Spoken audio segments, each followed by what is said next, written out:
berdoa. Bapa yang baik, Bapa yang kami sembah di dalam nama Tuhan Yesus, Juru Selamat kami. Dengan hati yang selalu bersyukur dan memuji memuliakan Engkau hari ini Tuhan, kami segenap kru daripada SMK Negeri 1 Sipoholon melaksanakan ibadah umum kami ya Tuhan. Kami berserah kepada Tuhan. Tubuh, roh, dan jiwa kami hanya kami berserah kepada Tuhan. Hari ini Tuhan, seperti pujian kami bukakan hati kami untuk Tuhan. Kami bukakan hati kami untuk memuji memuliakan Engkau hari ini ya Tuhan Yesus. Bapa yang baik, kami sudah memuji Engkau lihat pujian kami, bahkan penyembahan kami, bahkan tepuk tangan sorak-sorak kami Tuhan. Semuanya itu hanya untuk mengagungkan Engkau ya Bapa. Sebentar kami akan mendengarkan sebagian dari akan firman-Mu, karena kami yakin dan percaya Tuhan, firman-Mu ya dan amin dalam hidup kami. Karena kami yakin dan percaya firman-Mu suluh dan terang bagi jalan kami Tuhan, di dalam menjalani kehidupan kami setiap hari Tuhan, bahkan setiap minggu, bahkan setiap bulan, bahkan setiap tahun. Kami perlu Kau dalam kehidupan kami. Terpuji termulialah Engkau Tuhan. Para pelayan-pelayan yang ambil bagian pada hari ini Tuhan, bagi siswa kami, mari Tuhan memberkati apapun menjadi kerinduan mereka di dalam sekolah. Berikan hikmat kebijaksanaan yang daripada Tuhan, berikan yang terbaik kepada mereka ya Tuhan. Terpuji termulialah Engkau Bapa. Kami akan siap akan mendengarkan firman-Mu. Hamba-Mu orang biasa Tuhan Yesus, orang itu terbungkus dengan kuasa yang daripada Tuhan, supaya yang keluar dari mulut hamba-Mu ini Tuhan berbuah berakar bagi setiap kami, setiap pendengar. Terpuji termulialah Engkau Tuhan Yesus. Haleluya, amin. Shalom. Kurang semangat. Shalom. Horas. Baik, terpujilah nama Tuhan. Tuhan kita, Tuhan yang dahsyat, yang luar biasa. Pada hari ini masih diberikan kita kesempatan bagi kita untuk datang memuji dan memuliakan Tuhan. Kenapa saya katakan seperti itu? Karena di Alkitab ini dikatakan ada hari yang tidak baik. Hari ini hari yang baik. Maksudnya di situ anak didik kami semuanya, hari yang baik itu masih bebas kita memuji dan memuliakan Tuhan. Amin. Nanti hari yang baik di Indonesia ini udah ada, saya dengar, saya lihat juga di media sosial, hari yang tidak baik. Tidak bebas lagi orang itu memuji memuliakan Tuhan. Tetapi kita bersyukur kepada Tuhan hari ini. Di pagi yang sejuk ini, Tuhan memberikan kesempatan bagi kita untuk datang memuji dan memuliakan Tuhan. Amin. Untuk itu mari kita pergunakan waktu kita ini, paling 1 jam, paling lama ya. Mari kita pergunakan waktu kita untuk memuji dan memuliakan Tuhan. Baik, Bapak Ibu, beserta izin Bapak Kepala Sekolah, itu juga Ibu Guru Agama, pada hari ini kami ditugaskan dari Gereja Pentakosta. Ya, jadi yang melayani di depan ini semuanya Gereja Pentakosta. Sebetulnya semuanya kita sama, cuma alirannya saja yang berbeda. Ya, supaya kita tahu perbedaan itu sebetulnya enak, bukannya perbedaan ya. Ya, jadi itu supaya kita tahu. Baik, tidak berlama-lama lagi, Bapak Ibu beserta anak didik kami, mari kita membuka Alkitab kita untuk firman Tuhan hari ini yang tertulis di Amsal 3 ayat 13 sampai 15. Bagi anak didik kami yang membawa Alkitab, saya lihat dari depan ini ada yang bawa.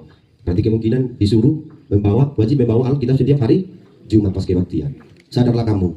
Karena apa? Karena Alkitab ini tidak bisa ditambah, tidak bisa dikurang. Dari dulu, sekarang, dan selama-lamanya. Ya, supaya kita di minggu-minggu akan datang bersama-sama kita membawa kitab. Amin. Yang bawa kitab coba angkat Alkitabnya.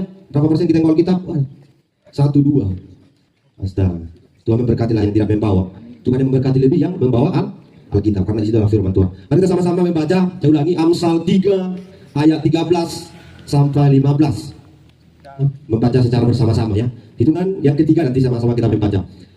Amsal 3 ayat 13 sampai 15. 1, 2, 3 ya.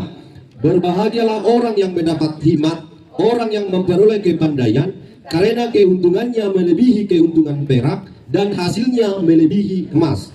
Ia lebih berharga daripada permata. Apapun yang kau inginkan tidak dapat menyamainya. Ini kalau ciri khas Pentakosta, kalau saya bilang puji Tuhan, jawabnya apa? Haleluya. Saya coba dulu ya. Puji Tuhan. Baik. Bapak Ibu, anak didik kami, molo hata hikmaton di masa mata kubuka. Ino komai tigor maroha. Ada bisa narkosi tigor? Halo kok? Nara aku biar anak masuk ke kelas perbankan dan BH si tigor. Jadi ulok kedua yang lebih banyak warna si tigor. Judul daripada firman Tuhan yang saya sampaikan di pagi hari ini adalah hikmat daripada Tuhan. Coba adik kami semua saya ulangi, hikmat daripada Tuhan. Hikmat daripada Tuhan. Sekali lagi dengan suara yang paling keras. 1, 2, 3 ya. Hikmat daripada Tuhan. Hikmat yang daripada Tuhan, itu yang mau saya sampaikan, itu yang mau saya bagi hari ini buat anak didik kami ya. Apalagi kita generasi muda, harapan daripada bangsa ini ya. Kalian selaku siswa SMK yang kamu sekarang itu apa? Mempersiapkan dirimu untuk menambah ilmu ya.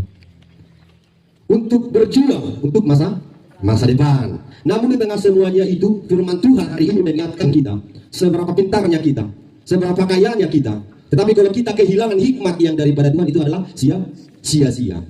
Kalau kena hikmaton, bijaksana, ya. Supaya hidup kita seperti apa? Memiliki hidup yang bijaksana, ya. Tuhan Yesus mengingatkan bahwa segala sesuatunya itu lebih berharga daripada uang, emas, daripada ijazah sebetulnya. Ya, kalau kita kehilangan daripada hikmat yang daripada Tuhan.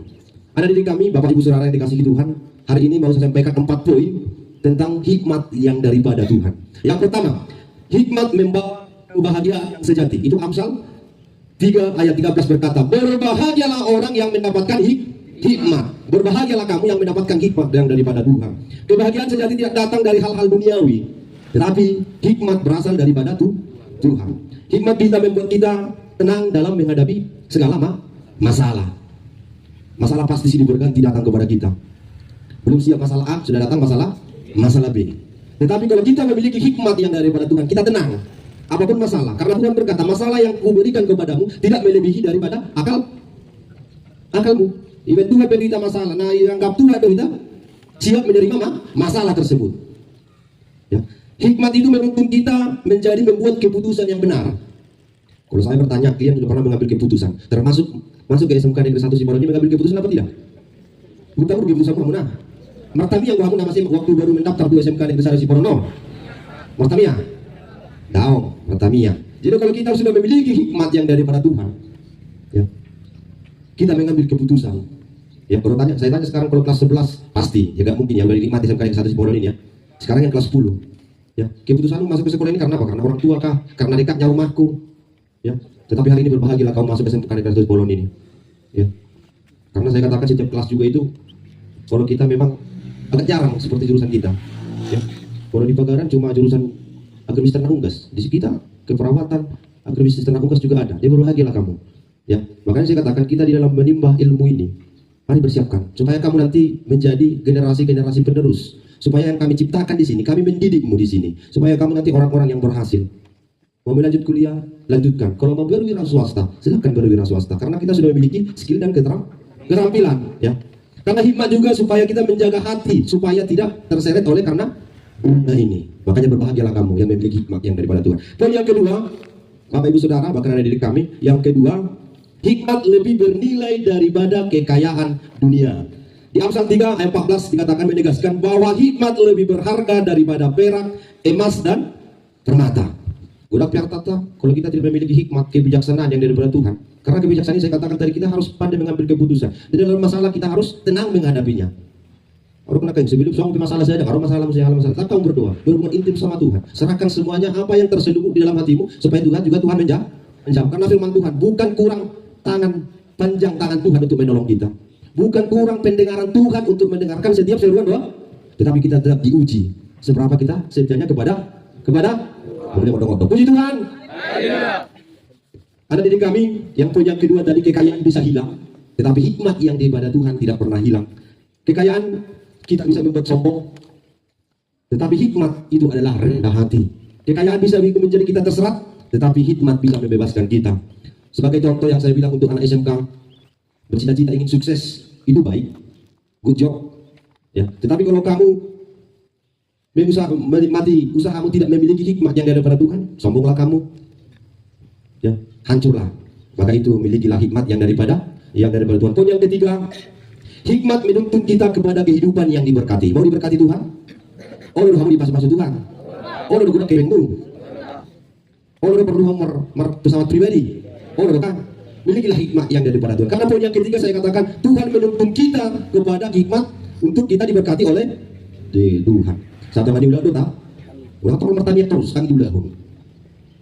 Begitu juga sebaliknya. Si udah kok ada yang pasal itu tuh. Karena kita yakin dan percaya Tuhan kita itu Tuhan yang luar biasa. Dokter di atas segala dokter, tabib di atas segala tabib. Anak seorang di Tuhan Hawa. Tinggal macam rohi. Ketika kita mengangkat tangan kita, pasti Tuhan turun tangan memberkati kita semuanya. Itu yang menjadi pegangan bagi siswa-siswi kita hari ini. Yang terakhir, poin yang keempat, yaitu cara mendapatkan hikmat dari Tuhan. Ada cara mendapatkan hikmat dari Tuhan kalau ada bang. Daina, ya. Sahabat si Salomo, Tuhan meminta dia hikmat. Ale Roma Tuhan, bahasa lagi dalam kekayaan, emas, perak dan segala sesuatunya. Hikmat dulu diminta si Salomo, baru datang Tuhan menjawabnya, datang Tuhan. Belum sudah melihat Tuhan kekayaan orang, aka emas orang, aka sudeon, nikmatilah. Kenapa? Si Salomo memimpin suatu kerajaan pemerintahan, dia meminta kepada Tuhan supaya dia memiliki hikmat yang daripada Tuhan. Nanti dibaca itu, ya. Udah Raja Salomo dibaca cerita ini biar kita tahu. Karena itu saya katakan sekali lagi, Salomo meminta hikmat kepada Tuhan. Bahasa haroekon hikmat Salomo. Nah Tuhan itu si Salomo.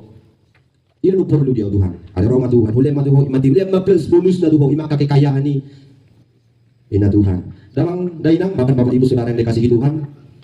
Poin yang keempat ini, bagaimana kita mendapatkan hikmat yang daripada Tuhan? Pertama, berdoalah dengan sungguh-sungguh. Serahkanlah segala kekhawatiranmu kepada Tuhan. Serahkanlah segala masa depanmu kepada Tuhan. Karena bagi Tuhan tiada yang mustahil. Berdoa kamu, ya. Katakan berdoa yang benar itu, masuklah ke dalam kamarmu, tutuplah, berdoalah kau di sana, supaya Tuhan mendengarkan setiap doamu. Cara mendapatkan hikmat yang pertama yaitu apa tadi saya katakan? Apa? Berdoa dengan sungguh. Jika ada di antara kamu yang kekurangan hikmat, hendaklah kamu memintanya kepada Tuhan. Itu tertulis dalam Yakobus 1 ayat 5. Yang kedua, membaca dan merenungkan firman setiap hari. Ini gak salah saya bilang. Teman kita ada SMA, semalam banyak yang kesurupan. Semalamnya itu juga, ya. Di sini katakan setiap jam, setiap detik kita perlu Tuhan. Baik adik kami semuanya, mau berangkat kamu sekolah, juga kamu harus berdoa. Isi martami anak yang sekolah. Bukan dua bagi ya, orang itu kami kami. Tuhan Yesus berkati saya, tiba saya di sekolah dengan jalan selamat. Ada yang berdoa tadi? Ada? Wah puji Tuhan lah, ya. Karena pujian kita berkata setiap jam, setiap menit kita perlu. Makanya supaya kita mendapatkan hikmat yang daripada Tuhan, poin yang kedua adalah membaca dan merenungkan firman. Yang ketiga, taat pada pimpinan Roh Kudus. Dan yang keempat, belajar dari pengalaman atau nasihat orang bijak. Karena hikmat itu tumbuh melalui kerendahan hati, bukan belajar dari orang lain. Pada diri kami yang kami sayangi, di hari ini Tuhan memberitakan firman-Nya supaya kita memiliki hikmat yang daripada Tuhan. Di poin yang keempat yang saya bilang tadi, semoga bisa kita laksanakan dengan baik. Karena saya katakan generasi bangsa, supaya kamu persiapkan mulai dari sekarang apa yang menjadi cita-citamu, apa yang menjadi nanti keinginanmu ke depan. Yang pertama, miliki dari dulu hikmat yang daripada Tuhan. Caranya memiliki hikmat yang daripada Tuhan, berdoalah sungguh-sungguh, serahkanlah semuanya kepada Tuhan. Pasti Tuhan sanggup menjawab segala doamu. Amin. Amin. Hikmat yang daripada Tuhan adalah harta yang tidak ternilai. Kalau harta masih bisa ternilai, tapi hikmat yang daripada Tuhan tidak akan pernah ternilai. Dan adalah generasi bangsa ini, saya katakan, supaya kau persiapkan dirimu, persiapkan masa depanmu, supaya kamu menjadi orang yang sukses nanti. Demikian firman Tuhan yang bisa sampaikan di hari ini. Berbahagialah orang yang mendengarkan akan firman Tuhan dan melakukannya siang dan malam. Mari kedudukan